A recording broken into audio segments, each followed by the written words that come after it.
নমস্কার। আজকে আমি খুব গুরুত্বপূর্ণ একটি বিষয় নিয়ে আপনাদের সাথে আলোচনা করব। সেটি হলো মাসিক মিস হওয়ার ২ দিন আগেই যে ২টি লক্ষণ দেখে আপনি বুঝতে পারবেন যে আপনি কনসিভ করতে চলেছেন।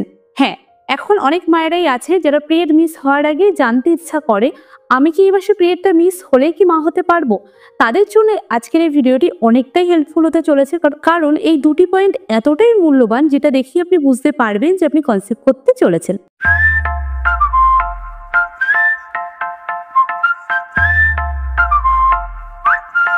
তাহলে চলুন মূল ভিডিওর দিকে এবার আমরা যাই। এবার আপনাদের সাথে আলোচনা করি যে কি লক্ষণগুলো আসলে কি এবং কি কি সিমটম আপনি আপনার মধ্যে দেখতে পাবেন।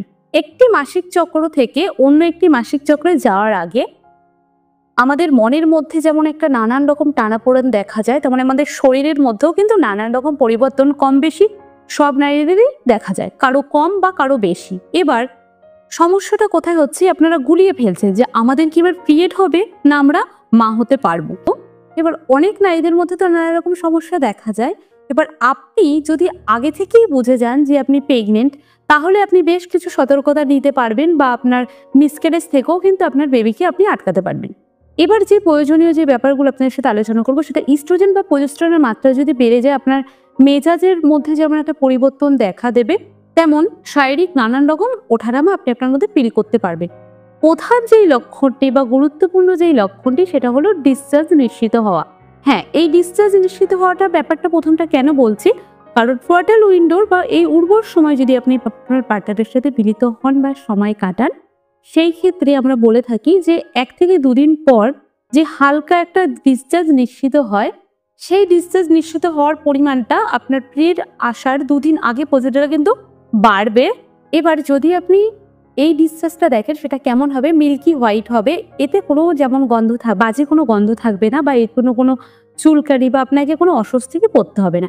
অন্যথা যদি আপনার পিরিয়ড হয়ে যায় বা পিরিয়ড হওয়ার আগে যেই ডিসচার্জ নিশ্চিত হবে, এটা কেন হবে বা এই আঠালো ভাবটা কেন হয়, আপনি যদি কনসিভ না করেন তাহলে ইস্ট্রোজেন মাত্রাটা বৃদ্ধি হওয়ার পরিমাণে কিন্তু এটা কমে যাবে। এই কমে যাওয়ার ফলেই কিন্তু এটা আঠালো যে স্রাবটা নিশ্চিত হবে, সেটা কিন্তু কোনো পাতলা কোনো ঠিক থাকবে না, সেটা একটু গাঢ় হতে থাকবে। অনেকটা বোরোলিং বা যে ক্রিমটা থাকে সেটার মধ্যে একটা আঠালো আঠালো স্রাব আপনি দেখতে পাবেন। আর যদি আপনি কনসিভ করে থাকেন, তাহলে প্যান্টির মধ্যে দেখতে পাবেন এটা জলের মতন সব তরল আকারের সাথে নিশ্চিত হচ্ছে। কোনো রং বা কোনো বর্ণ, এমনকি কোনো আকারও আপনি বুঝতেই পারবেন না। কিন্তু আপনি একটু যদি ভালো ডিগ্রিভাবে দেখেন, পেটিকোট বা সায়া বা প্যান্টির মধ্যে কিন্তু আপনি এটা দেখতে পারবেন। অন্যথায় কিন্তু আপনি অনেকে বুঝতেই পারেন না যে তাদের মধ্যে এই পরিবর্তনটা হচ্ছে। যারা ডিপলি ভাবে সন্তান নেওয়ার জন্য আশা করে থাকেন, তারাই কিন্তু এগুলো সিমটমগুলো মেলাতে চায় এবং মেলাতে গিয়ে তারা বলছে আমরা খুব ক্লান্ত হয়ে যাচ্ছি। কিন্তু এটা কোনো ১-২ মাসের জার্নি না, বা আপনার মধ্যে যে এই সিমটম দেখতে পারলে আপনি কনসিভ করতে পারবেন, অন্যথা কনসিভ করতে পারবেন না, এমনটাও কিন্তু না। যদি আপনার শারীরিক অন্যরকম কোনো সমস্যা থেকে থাকে, অবশ্যই আপনি ডাক্তারের পরামর্শ নেবেন। আমাদের ভিডিওগুলো আপনাদেরকে শুধু সচেতন করার উদ্দেশ্যেই করা। এবার দ্বিতীয় যে গুরুত্বপূর্ণ বিষয়টি আপনাদের সাথে আলোচনা করব বা যেই পয়েন্টটি আলোচনা করব, সেটি হলো যে ক্র্যাম্পিং বা পেটে ব্যথা।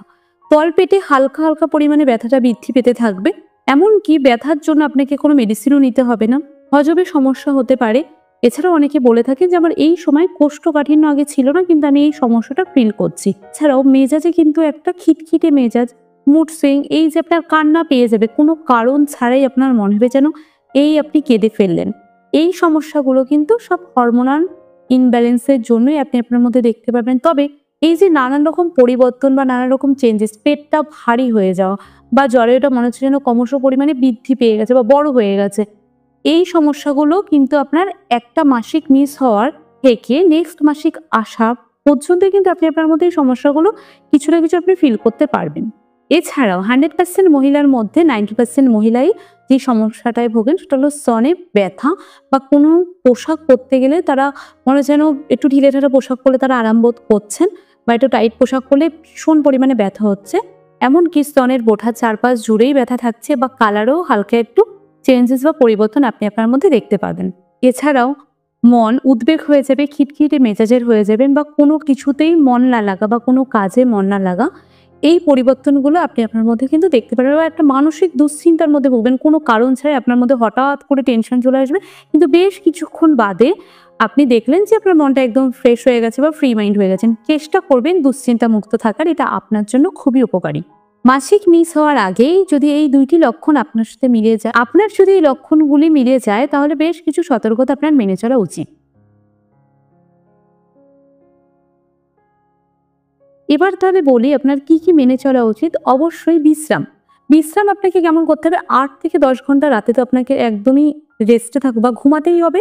আর দিনে চেষ্টা করবেন না ঘুমালেও কমপক্ষে 1 থেকে 2 ঘন্টা বিছানাতেই থাকার। এবার আহার, মানে যেই খাবারগুলো আপনি খাবেন আবার যেই খাবারগুলো আপনি খাবেন না, প্রচন্ড পরিমাণে বা পর্যাপ্ত পরিমাণে জল পান করবেন। কারণ বেশিরভাগ মারাই বলেন যে এই সময় আমরা কোষ্ঠীকাঠিন্যের সমস্যায় ভুগছি, তারা জলের সাথে গরম যেই উষ্ণ যেই দুধটা সেটাও আপনারা খেতে পারেন। এবার আপনার প্রসেস যেই ফুডগুলো রয়েছে বা যেই খুব তাড়াতাড়ি চটজলদি যেই খাবারগুলো হয়ে যায় সেগুলো একটু এড়িয়ে চলবেন। পর্যাপ্ত পরিমাণে শাকসবজি বা যেই ফলগুলো থেকে আপনি অনেক পরিমাণে আয়রন বা ক্যালসিয়াম পেয়ে থাকবেন সেগুলো আপনি প্রত্যেক দিনই খাবারে রাখবেন। ফলিক অ্যাসিড অবশ্যই ডাক্তারের পরামর্শ নিয়ে নেবেন। এবার আপনার পোশাকেও বেশ কিছু বা যেই জিনিসগুলো আপনাকে অ্যাভয়েড করতে হবে, হাই হিল একদম অ্যাভয়েড করতে হবে। পোশাক একটু ঢিলেঢালা সুতির হালকা বস্ত্র পরার চেষ্টা করবেন। যদি আপনার গরমের মধ্যে বা এই টাইমের মধ্যেই আপনি প্রেগনেন্সি প্ল্যান করেন বা আপনি কনসিভ করতে চলেছেন, তবে অবশ্যই বাইরে বেরোলে সুতির পোশাকই পরে যাবেন, একদমই ঢিলেঢালা। এবার আপনাদেরকে যেটা বলবো যে হাই হিলটা কেন একটুখানি এড়িয়ে চলবেন। অনেকে আছে যে অভ্যাস তারা হাই হিল পরার, কারণ হাই হিলটা পরলে মিসক্যারেজের যেমন সমস্যা রয়েছে, তেমন আপনার এবং আপনার বেবি দুজনেরই একটা সমস্যা বা একটা প্রাণের একটা ঝুঁকি দেখা দিতে পারে। এবার আপনাদেরকে গুরুত্বপূর্ণ যে বিষয়টি নিয়ে আমি আলোচনা করব সেটি হলো, এবার আপনাদেরকে যে গুরুত্বপূর্ণ বিষয়টি নিয়ে আমি বলবো সেটা হলো প্রথম 3 মাস এবং শেষের 3 মাস আপনাদের কাছে খুবই গুরুত্বপূর্ণ। চেষ্টা করবেন দূরে ভ্রমণে না যাওয়ার, বা যদি আপনাকে যেতেই হয় তাহলে আপনি খুব সাবধানতার মধ্যে দিয়ে জার্নিং করবেন। এমনকি এমন কোনো জায়গায় যাবে না যেখানে হয়তো অক্সিজেন লেভেল কম আছে, এমন কোনো জায়গায় ভ্রমণ করবেন না বা এমন কোনো ঝুঁকি নেবেন না যাতে আপনার শিশুর জন্য সমস্যা দেখা দিতে পারে। আশা করি আজকের এই ভিডিওটি আপনাদের জন্য অনেক হেল্পফুল হয়েছে। এরকম হেল্পফুল ভিডিও দেখার জন্য আমার চ্যানেলটি সাবস্ক্রাইব করে চ্যানেলটির পাশে থাকার অনুরোধ রইল। আর আপনারা যদি কোনো কিছু পারচেস করতে চান, যেমন অবলেশন কিট, প্যাড, এছাড়াও অন্যান্য, আমি শপিং বক্সে তার লিঙ্ক দিয়ে দিলাম, সেখান থেকে আপনারা পারচেস করতে পারেন। নমস্কার।